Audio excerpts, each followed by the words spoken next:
What's going on, everybody? I'm Ace, and this is the Last Give podcast. As you see, I am by myself tonight. Flash taking some mental break right now, get himself right. That's always comes first in this type of age. Uh, Disaster is gonna maybe come on later. We're gonna keep our fingers crossed on that. Hopefully, he comes. I don't know what the situation is with him. I do expect him to come though. I'll see. But so make sure you like, share, subscribe, be a friend, tell a friend. If you're on Twitter, you head over to YouTube for the comments because for some reason StreamYard does not support Twitter comments anymore. I figured that out last week. So make sure you guys go over there. It's on the click the profile picture for Twitter, go to the link in the bio and head over to the channel and find Last Give Podcast episode 2 for season 4. But with that said, we're going to cover the entire NFL Week 1 schedule, some news coming out of some cities regarding health of players. I am going to try my best on recapping NCAA football, which was on essentially drugs this week because it was absolutely insane what happened. Talking about what happened down in the Bayou and Superdome with FSU, LSU, UNC App State, Backyard Brawl, to name a few games that were absolutely insane. And I will try to recap our fantasy football league draft. I mean, it's gonna be kind of one-sided with just me here, but we're gonna make it work. Also, Bobby Rose, writer for that, I want to say Saints Nation. I'm probably mixing it up there, but yeah, he's joining the show tomorrow. So just catch up on that. We're gonna preview the Saints season, Pittsburgh sports, college football, and also me and JP will be recapping FAMU Jackson State, which was an absolute annihilation and surprise to everybody. Well, with that being said, let's hit this intro and get going.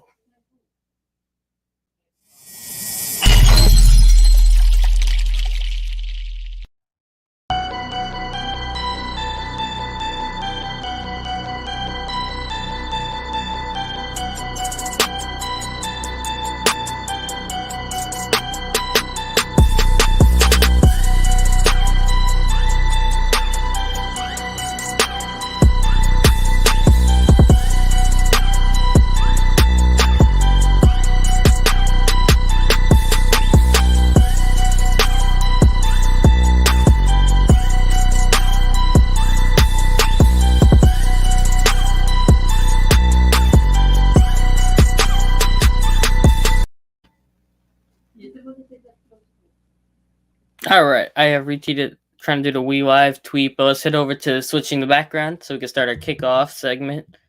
There we go. Feels so good to see that background. All right, first off, we have the Buffalo Bills at the LA Rams Thursday night football to kick off the season. I do want to say this is on NFL Network, but I'm probably going to be on Amazon Prime if I'm not mistaken, because Thursday night football is going to be now on Amazon Prime. And if you are a student in college, better go get that half off Amazon Prime to watch it. It is greatly going to be used this year because we got to watch our Thursday night football. You know what's up. Well, I'm going to check that while we go. But how are we going to say it is?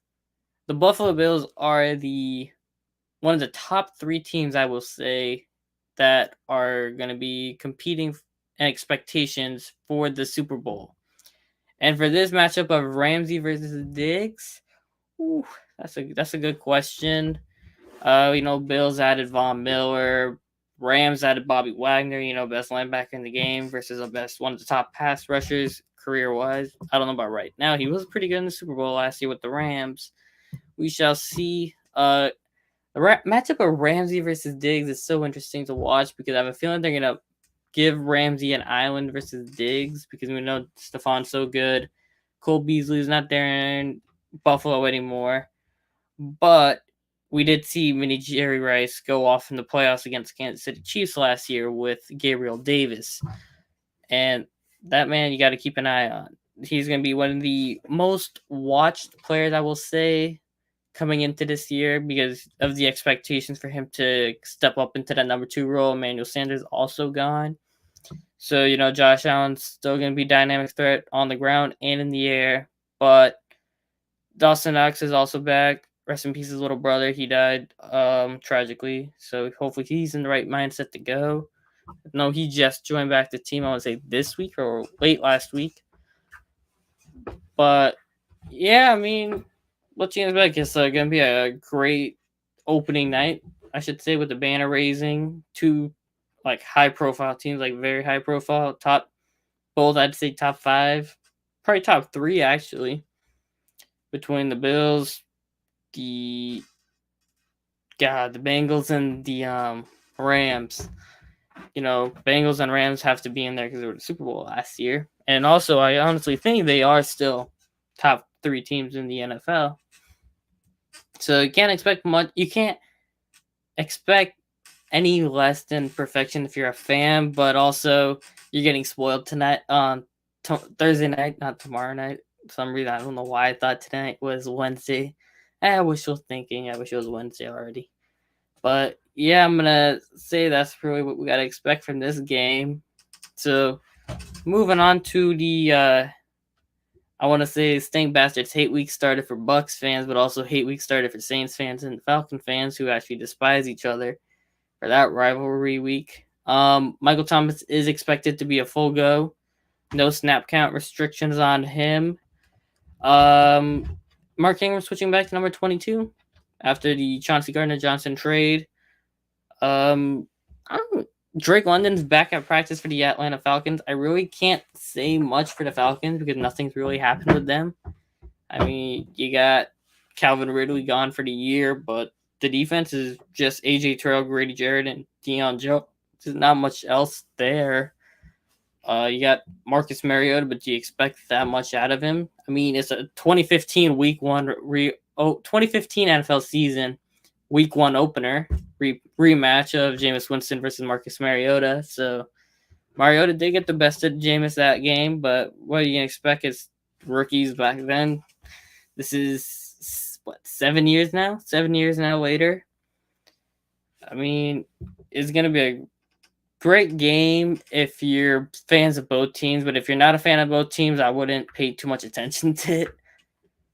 I mean, it's not much expectations for the Falcons, but Saints, you expect them to be in the playoffs, and some even have them in the Super Bowl.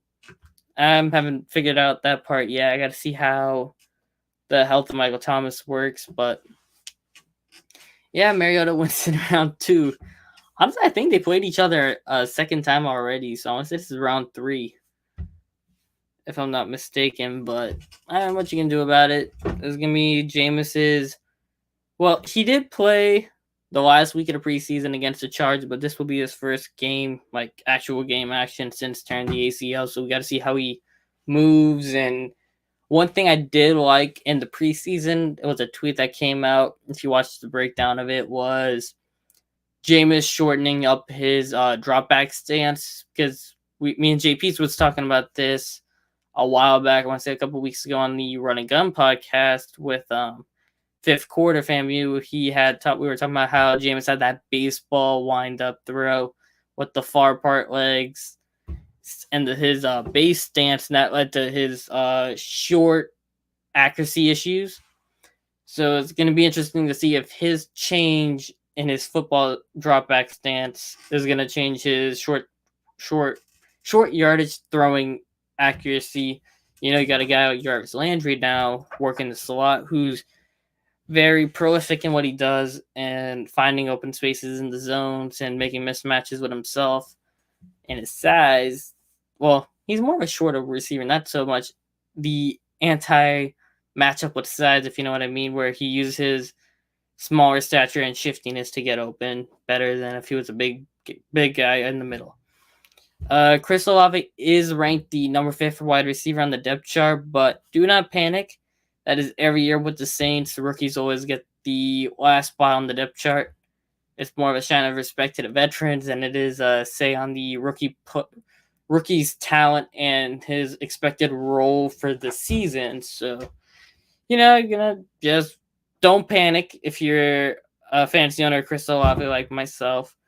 I do expect him fully to be the wide receiver 2, potentially even a wide receiver 1B to Michael Thomas this year. I mean, JP did steal Michael Thomas in the third round this year in the fantasy draft, which I'm still kind of upset about, but we moved on because I will save that part, the because part, for when I get to Sunday Night Football because it's pretty ways down. But we got Baker Mayfield's revenge game coming up.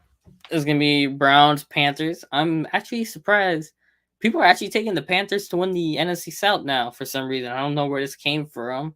Kyle Branford, Good Morning Football, took the Panthers to win this morning. I assume that's just so people will talk about it because, show's been, in my opinion, pretty lacking since Kay Adams left. But that's another conversation for another day. I want to believe in Baker America. I don't believe in Matt Rule. That is the thing with Baker Mayfield. I believe in him. I don't believe in Matt Rule. Because Matt Rule has done nothing in his coaching career so far to warrant that belief. While Baker's successfully, even with the best offensive line of football and Kevin Stefanski, who's not a bad coach, taking the Cleveland Browns to the playoffs. And anybody who takes the Browns to the playoffs deserves a statue. Because let's be real, it's the Browns. And somehow they still screw it up by giving... I'm not even getting there. Y'all know what happened with the Browns and their money issues. 49ers at Bears. I mean, Trey Lance kind of upset with the Niners bringing back Jimmy Garoppolo, but he hasn't shown in practice, I guess, to the coaching staff that he is fully ready to be the guy in San Francisco, warranting 3 first-round picks to trade up for him. I mean, there is some taking 49ers to be in the Super Bowl. I assume that is because they think they will be doing what Kansas City did with Mahomes, but even Mahomes didn't make it his first year as a starter, his second year in his career to the Super Bowl. He made it. Flashes taking the night. He had some personal things, got to get himself straight. Mental health most important in the world right now. So, he's taking himself, getting himself fixed. He'll be back next week. Yeah, like JP's got to work in the comment section. Come on now. You're going to leave me all alone hanging out to dry because Disaster can't show up. Yeah, but yeah, Justin Fields going to hopefully not die under center this year. Hopefully, I honestly don't even know who the hell the Bears offensive coordinator is. I know Matt Eberflus is the coach, but I have no idea who the OC is there. But I do expect him to be used more out of the pocket this time around instead of being a drop back passer like how it was under Nagy. Also, I hope he doesn't die with that offensive line because that offensive line does have its issues. I know they moved left tackle Tevin Jenkins to right guard in the new depth chart, but we shall see how it works. The Bears they did announce today they're going to go to Arlington for their new stadium after the lease in Chicago with Soldier Field runs out. So I guess we'll have to call them the Arlington Bears, even though nobody calls the Niners Santa Clara Niners or the New Jersey Giants or Jets. But it'll still be the Chicago Bears in Arlington. Arlington, Illinois, by the way, not Arlington, Texas. Whatever. I'd say the highest profile game of the 1 o'clocks, personally, Steelers Bengals. You're gonna see Trubisky, not much there. I mean, he got named the starter today. Steelers are also retiring Franco Harris's number 32 on Christmas Eve, but not important there.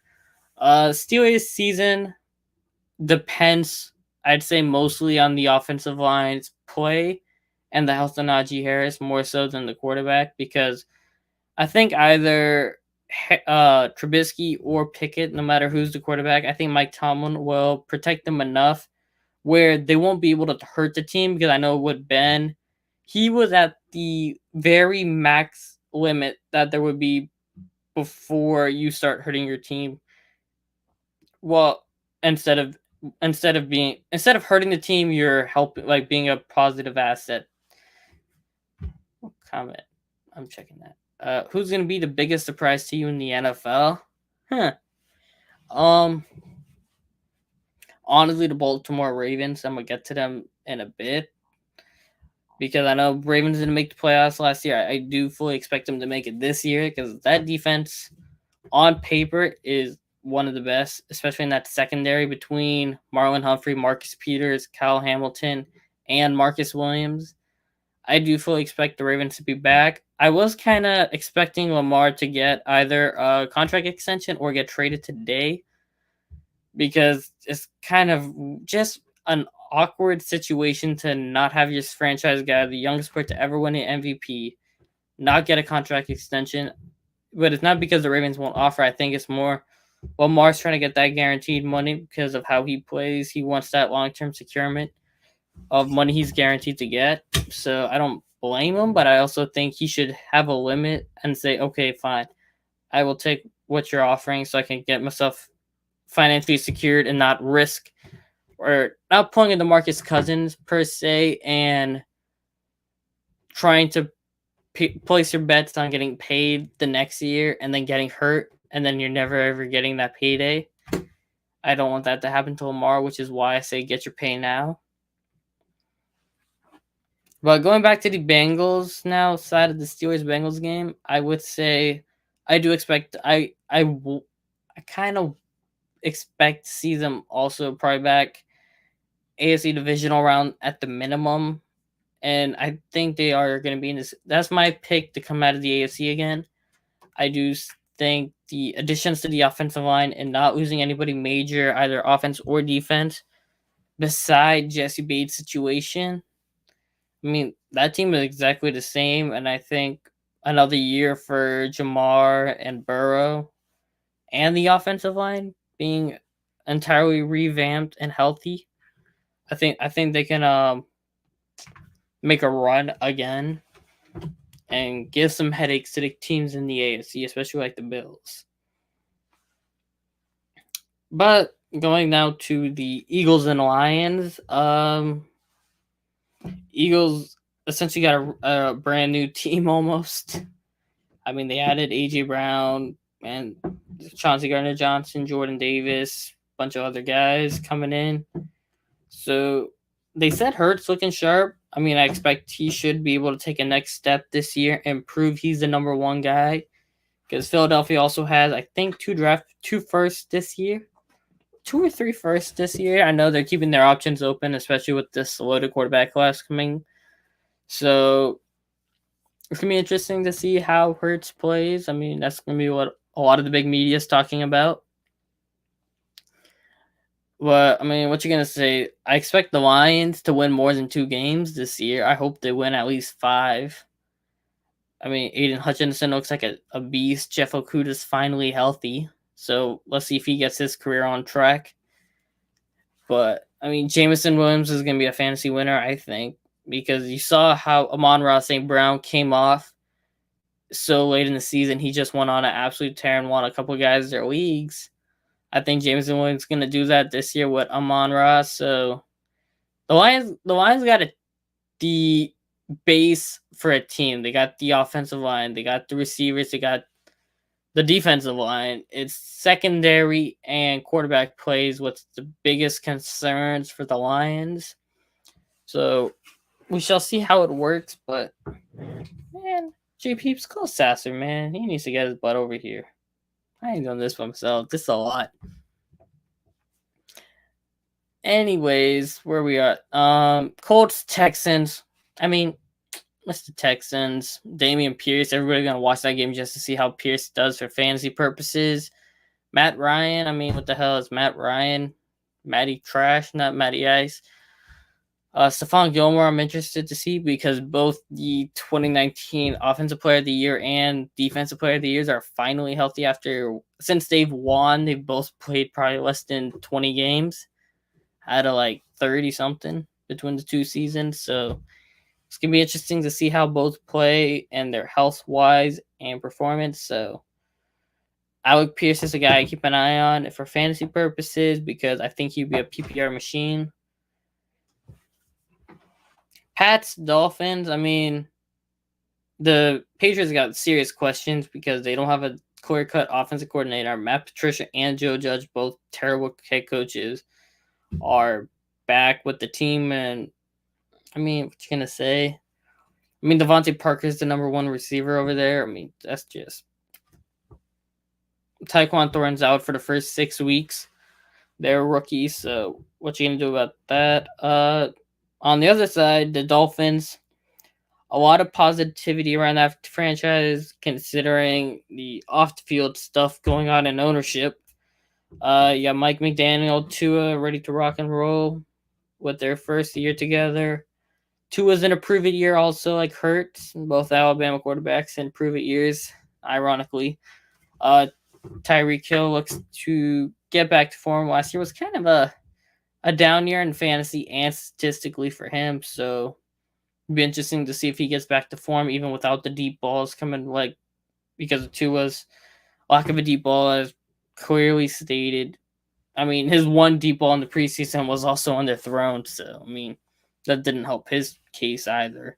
Waddle Penguin man gonna try to go for 100 catches this year. He had like 88 or something. He had a pretty high amount for a rookie. Broke like Anquan Bolden's rookie record for that. So he's trying to take that next step. But not much to say about this game. I mean, Dolphins I expect to be in the playoffs. I don't think the Patriots are going back. Patriots got too many issues in that team to make a serious like run for that. Because he's stacked, and that I expect more teams to come out. The majority of the wildcard teams are going to be from either the North or the West, not the East. Ravens Jets. I mean, Zach Wilson is.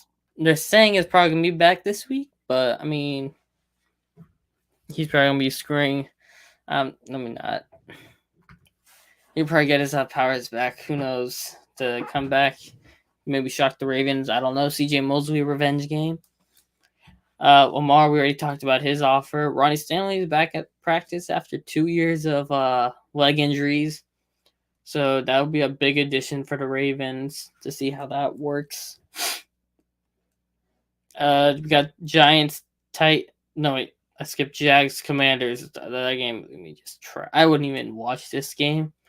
Commander Carson, yeah, Jahan Dotson's the only guy really I'd watch for. I mean, Terry McLaurin, obviously. I'd wait till Brian Robinson gets back in like week 5 or whatever. It's crazy how he got shot. And he's going to be back in the next month or two. So prayers for him to get back healthy, safe, back to form. Trevor Lawrence and ETN going to give Clemson fans some hope. I mean, they did win last night, Clemson, but what we're going to say about Clemson? DJ, I ain't going to say his last name.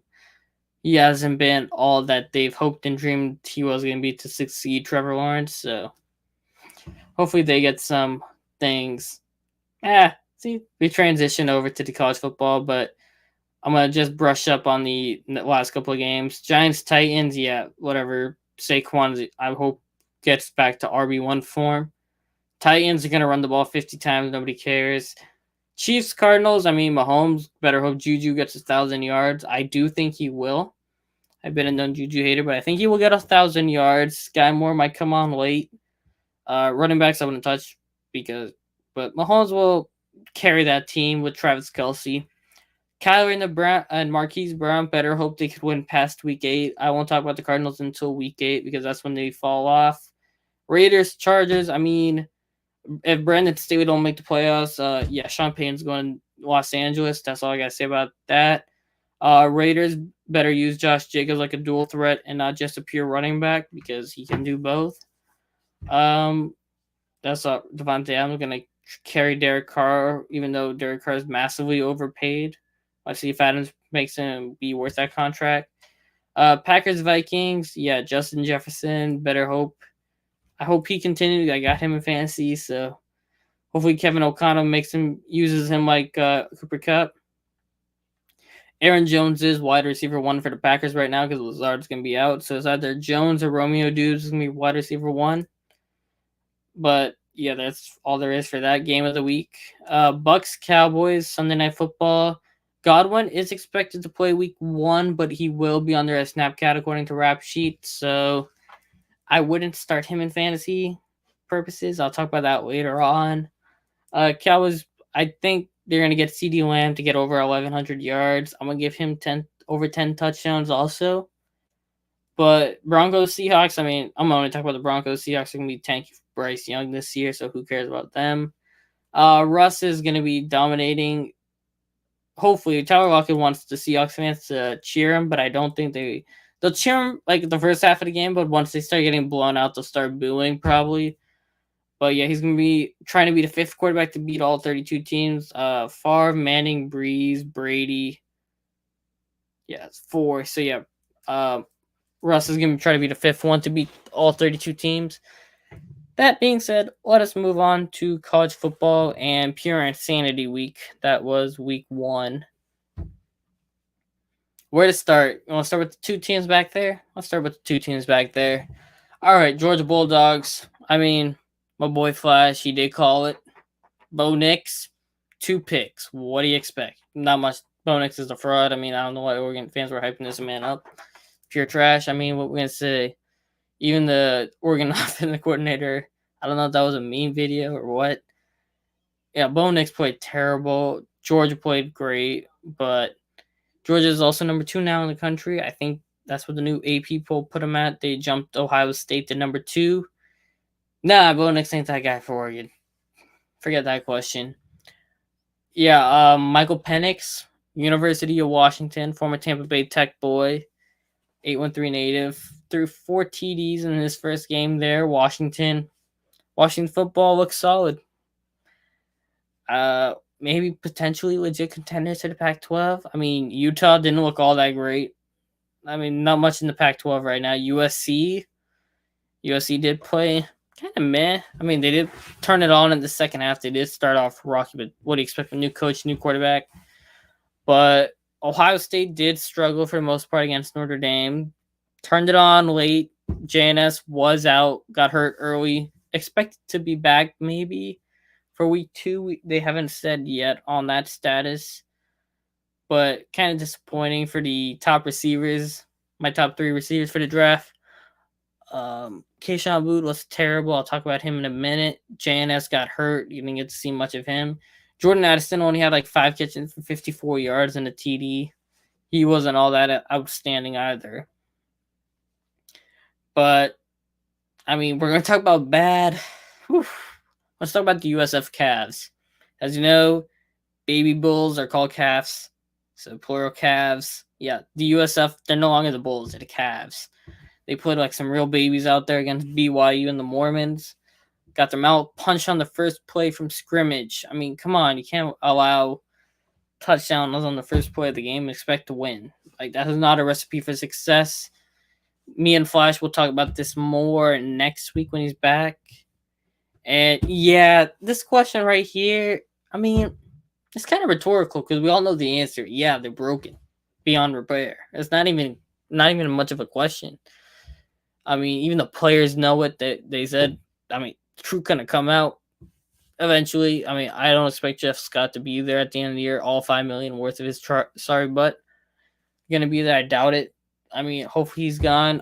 That whatever the hell name was, guy from Baylor. Oh God, like we tried to warn you. We tried to warn you last week. The dude was garbage. And what do you expect? The dude was garbage. I mean, I'm trying to pull up his stats here. Gary Bohannon, yeah, man, he was so. I'm trying to pull up his stats here, so bear with me here, because 17 of 30, 172 and a pick. He dude didn't even have a touchdown. You insulted him a little bit. That's your first choice for the soundboard, really? Nah, that man, he's worth the insults. USF's worth the insults. I mean, I try not to have any relation with that school, even though I go there. Dude, the whole football program is just garbage. It's sorry, pathetic, embarrassment. You any word you want, adjective, however you want to describe it. It is what USF football is. I mean, they not even just USF football. I mean, the baseball program is had its bright spots. Women's basketball, especially, is the biggest bright spot for USF sports. But other than that, everything else just god awful. So I mean, what you can say? I think we'll talk about it next week, but they need to look themselves in the mirror and clean house. Speaking of besides that, I mean, I'm pretty sure did UCF play this week? I honestly don't know. I gotta check that. Because I want to say, other than that, almost they play SC State, right? Yeah, they played Thursday. That's why I don't remember. Wait, September 1st. That was this week. Yeah, that was Thursday.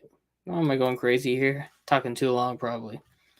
Yeah, SC State, UCF. I mean, what you gonna say? Every major school beside USF and Florida won this week. FSU won 24-23. Florida won 29-26. I want to say it was, or something like that. Miami won, God, 70-13 over Bethune-Cookman, albeit, but still. I mean, FAMU and USF are the only two teams notable in Florida that lost. Well, Bethune-Cookman also, but the top dogs, they won. What do you expect? The bottom feeders, USF mainly talking about you. They lost.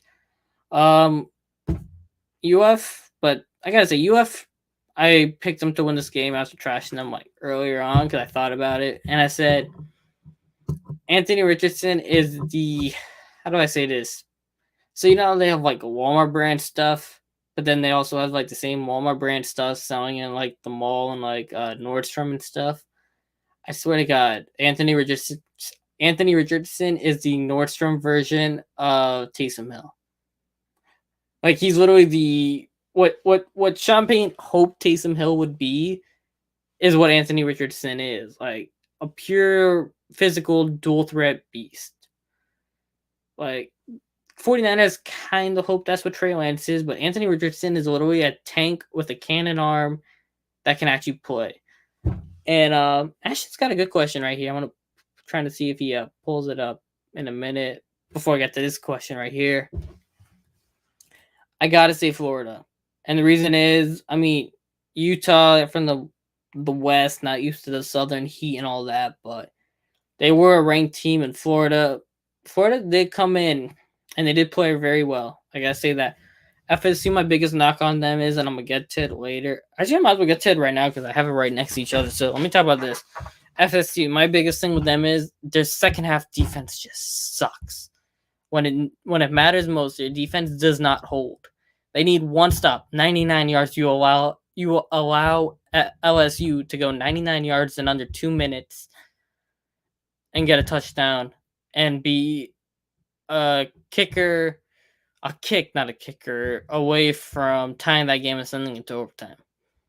I mean, that's your excuse for that, in my opinion. I know they won the game or whatever, but you got to be able to hold when your team needs a stop. That's how you get it. You know when you have a good team. Your team is able to get that stop and secure that game, because even Florida was able to do it. If I pull up the play-by-play for UF vs Utah, let me see. Yeah, they almost did the same, but Florida also did hold.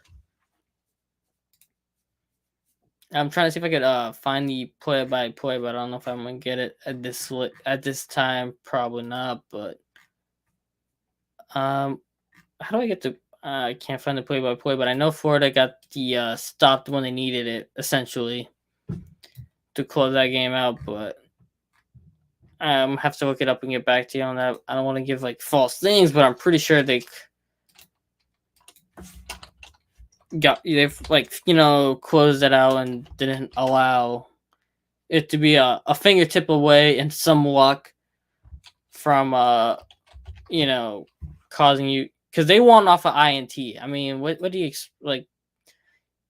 Tip drill, fumble, just like a stop, any kind of thing like that. That's what you need, and that's how you know when you have a good team, when you can go stand on that defense and they say, all right, offense played well, let's go out there and get a stop. Because, I mean, Jaden Daniels, Jordan Travis, they played phenomenal in that game over in New Orleans. But the defense didn't hold for either team. The defense were god-awful. I mean, Jaden Daniels also had terrible wide receivers and offensive line. which is why the wide receivers quit their IG accounts. But I'll get to that in a minute. But Jordan Travis, he played phenomenal in my opinion. I think Allison was on something with Jordan Travis. 2 games Jordan Travis had played, he's been just outstanding in my opinion. So I mean, actually, I was like between for FSU, I don't have bias to either one, but just because of how the defense was able to hold for Florida is why I say they were more impressive because I mean Anthony Richardson just had like 100 and something rushing yards and also crazy pump fake turnaround throw for a touchdown. So I mean, what do you say about that? You can't say nothing bad about it. I mean, they almost were the same, but yeah, just got to cap for it just a little high. But are they worth the number 12 ranking? I mean, it's like essentially like the second real week of college football. I mean, rankings, I don't pay too much attention to it, but I mean, number 12 is pretty good for them. I mean, we'll see if boy Steve ever thing, but it's kind of like our it's kind of like, how you gonna say this?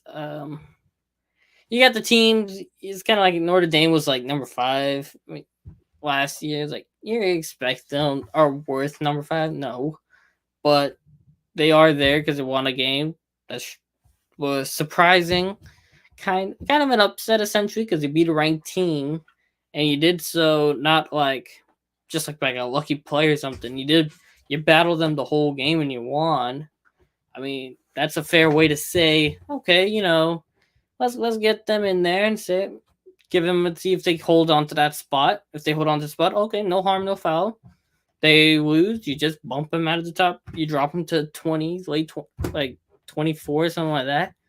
And say, okay, work your way back up if you want, or goodbye to the ranking. I mean, that's all you gotta say for that. But I'm like really hot in this room, so excuse me if I start sweating on this, but Alabama, I mean, Utah State coach said looks like the best Alabama team he's ever seen. I mean, he ain't play Alabama a whole lot, so you can't say but I mean, how you can say is like he didn't play Alabama a whole lot. I mean, Alabama 2 years ago, that team was phenomenal with Najee, Devontae, Waddle. That team was something else with Mac Jones, but this team, you're gonna see a Bryce Young just looks like he's trying to be that number 1 pick. Between him and CJ Stroud is gonna be tough all the way down to the end. Probably even to the I doubt they're not gonna do the combine or anything like that. So it comes down to probably I'd say whichever one wins the college football playoff or goes further into the playoff is the one who's gonna be the number 1 pick. Personally, I think that's how it's gonna work. But I'm not an NFL player, a general manager, a scout. I wish I was, but I'm not. But what you're gonna say is Bryce Young played phenomenal. CJ Stroud was kind of thing with what he had. I mean, he's got a freshman wide receiver that's absolutely insane. But I gotta see more of him with JNS out there. But what do you say? Alabama just looks like Alabama. I mean, the play competition was crappy, but that UNC App State game though, now that was a good game. App State, I think, went 40 for 20. 40. They scored 40 in the fourth quarter. UNC only scored 22. I think it was the first time ever 40 points were scored in the fourth quarter. I mean, App State was a 2-point conversion away from tying that game with no timer under 3 seconds. I'm trying to remember which one it was to that game. So, I mean, that game went right down. Yeah, with this question, UNC's got no defense. As I'm gonna say, once I get through, after I get through the backyard brawl, I'm gonna say why they have no defense. But actually, let me just go into the backyard brawl right now. Yeah, I felt bad for West Virginia fans. I mean, JT Daniels, not Stetson Bennett, went to West Virginia, so I apologize for that. Last week, I think I said Stetson Bennett went there. No, it's JT Daniels that went there. So, I did feel bad for the West Virginia fans. I mean, you were tied 31-31. Pitt just tied the game. You were up 24-17 at one point. And you throw it to your best receiver on an out route. You expect him to catch that. Was it out or a curl? I'm forgetting now, but He was on the left side. Ball hit him right in the hands, went right through his hands, right into a pit player's hands, and it went back for 6. And you feel heartbroken after that. So I know how that felt. I feel bad for the West Virginia fans, and I feel great for the Pitt fans. They could use that. Just last year, a star to the NFL. Pitt got a team right there. I mean, I don't expect them to be anything really, but I think they could stay ranked all year, probably in the low teens or anything of it. But I think Pitt will be all right. West Virginia is gonna be okay. Penn State came up, pulled out a dub in Purdue. What are you gonna say about that? Really, I mean, kind of surprising because it's in Purdue, tough atmosphere there. But all right, let's talk about this game. I didn't expect this one. I gotta say it. I didn't expect it. I really didn't.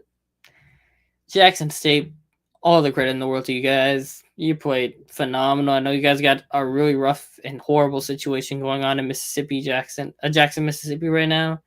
Completely effed up what's going on with you guys. So prayers for that with the water supply and all that. Like hopefully the government gets a brain up in their head, but doubt that'll ever happen. But you guys showed out for the city of Jackson in Mississippi. Showed out for all of them. Shedeur Sanders, credit in the world, played phenomenal. I think he was near perfect. I'm gonna actually look up his passer rating because I want to say it was near perfect. Let me see. I actually kind of curious on his passer rating. He was 29 of 33. He had 4 incompletions. The dude was 88% throwing the ball, 5 TDs, no picks. His quarterback rating, his rating was 220. They couldn't even give him an actual quarterback rating in that game. He was only sacked twice. His average completion was 9.8 yards. The dude destroyed FAMU. What are you gonna say about that? Like the guy showed up. He showed out. I mean, Jeremy Musa, in my opinion, was absolutely horrible because you could see like you had some opportunities there where he could have hit a quick pass, get that first down, whatnot. The man just stood there like a scarecrow and he just got sacked. Like he froze in the moment and in the plays. And he's like, what are you doing, dude? Like the whole offense, the whole defense, the whole special team, every single part of the team, every single critical spot that you need to actually win a football game. All 3 of them let you down. And me and JPC will talk about this more tomorrow. But I mean, come on, you can't your special teams, like the first 3 kickoff returns after Jackson State opened the kickoff and after they scored, obviously, you kept taking the ball out, and every time you were out, you didn't even make it to the 20. You didn't even make it to the 25. Every single time it was under the 20 or under the 25. Like you couldn't even make it to the 15-yard line once. Like, why are you returning the ball? Take the knee and get the touchback and go up. So I used to get a halfway decent field position, not inside your own 20.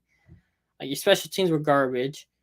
Your defense was getting destroyed. Like it hadn't. I don't know if Isaiah Landon then was like just rusty or something, or they just didn't have enough practice because of the ineligibility or whatnot.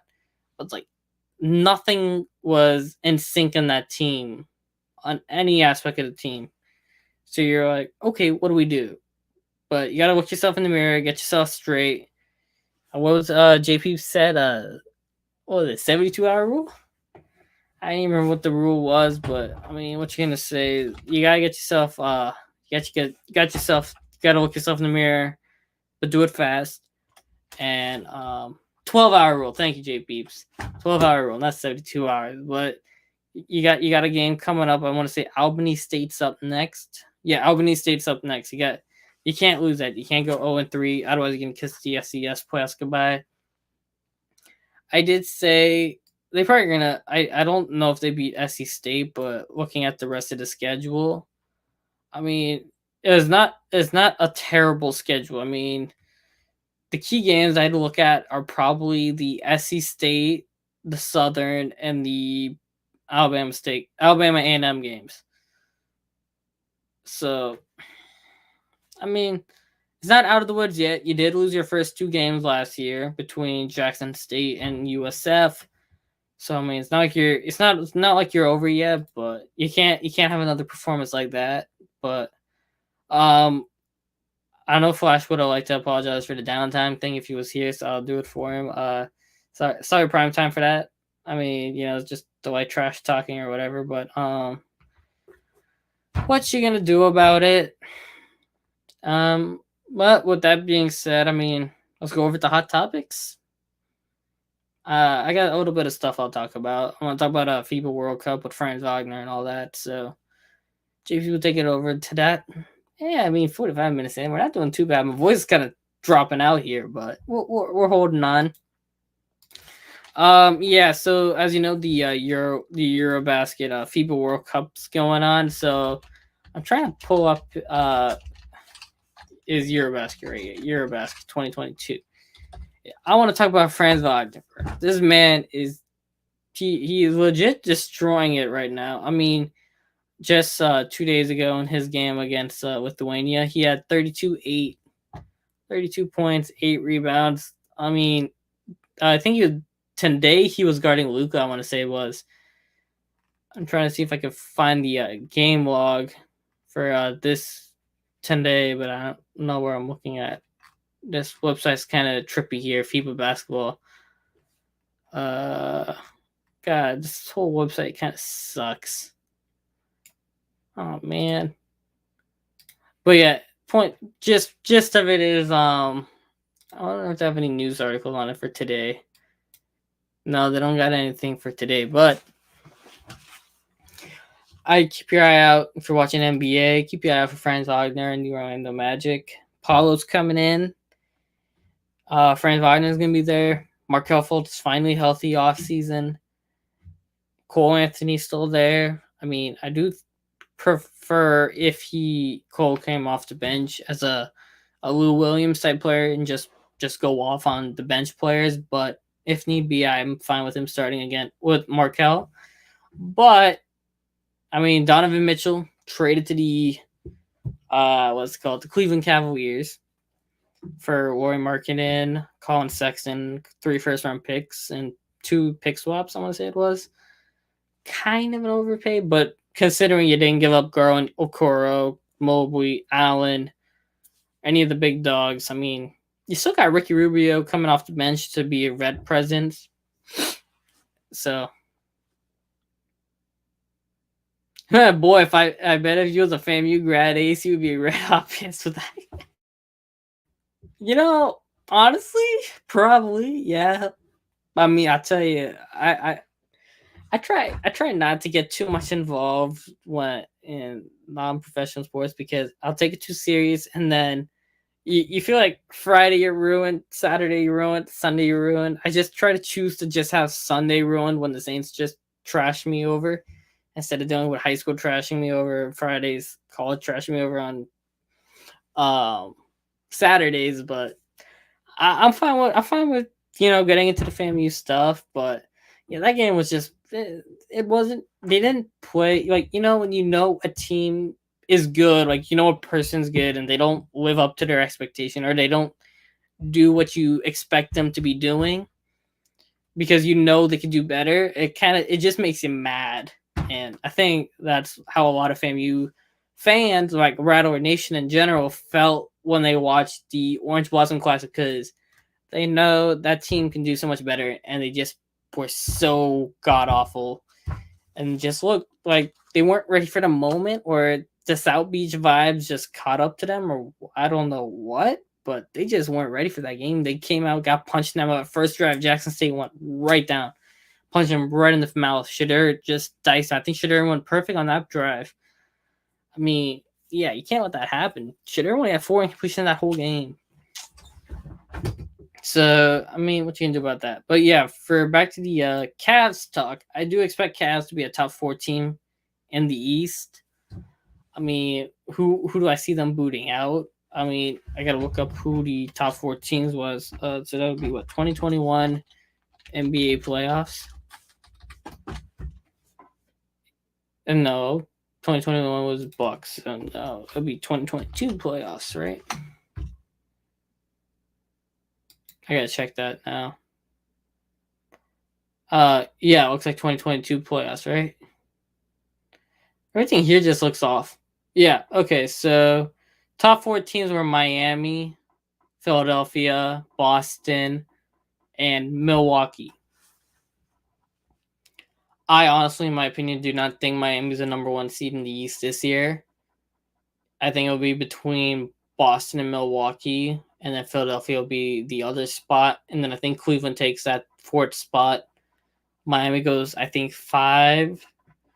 Toronto, I think, is 6. I don't think the Bulls make. I think the Bulls make the play-in. I don't think they make the playoffs.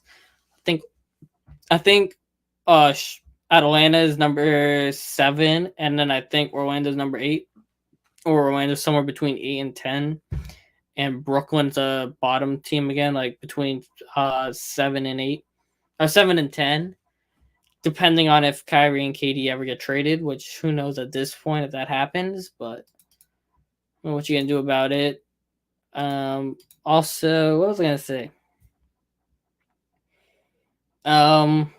Honestly, I mean, you guys want to do the fantasy draft? I think me and JP will do that probably tomorrow. At this point, I'm getting kind of tired of this. I mean, I give you a breakdown of a fantasy team for the Penalty Talk League. First round, I went Justin Jefferson with the 2nd overall pick. Don't kill me. I did pass up on Jonathan Taylor, but also me and my boy Hendricks passed up on Taylor. We gave Chad Jonathan Taylor with the number 4 pick.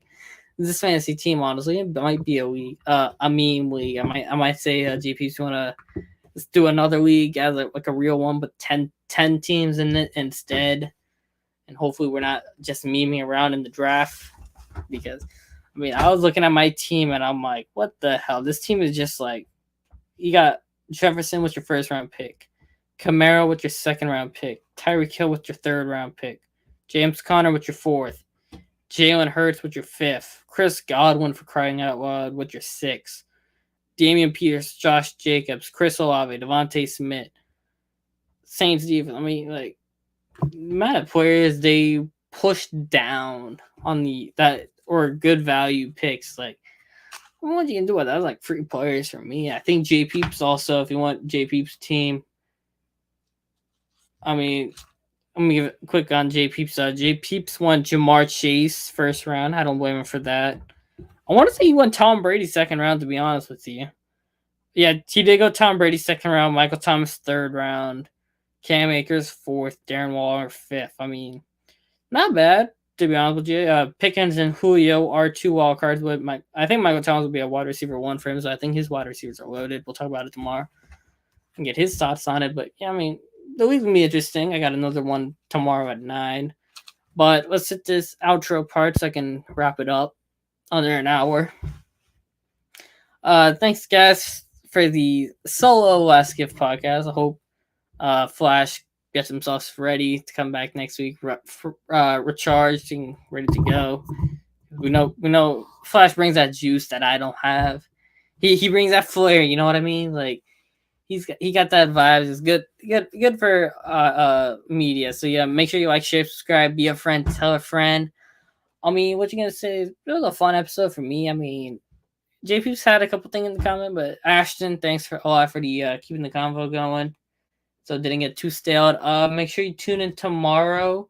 I'm trying to pull up Bob Rose thing here so you can check him out. He's at Bobby BOBBY R2613 on Twitter. He covers the Saints. He's Saints News and Bobby Bliss Pod. If you want to check him out, he'll be here tomorrow. He does cover Pittsburgh sports, so we're going to talk about that a little bit. We're going to also talk about previewing Southern LSU and recapping FAMU, JSU more in depth. But, I mean, what you going to say? That was a fun episode. I mean, stay safe, stay blessed. Be a friend, tell a friend. Any comments for tomorrow's episode, leave them in the comment section for tonight. Thanks for Twitter, Facebook, and YouTube, as always. See you tomorrow. Peace out. Have a good night.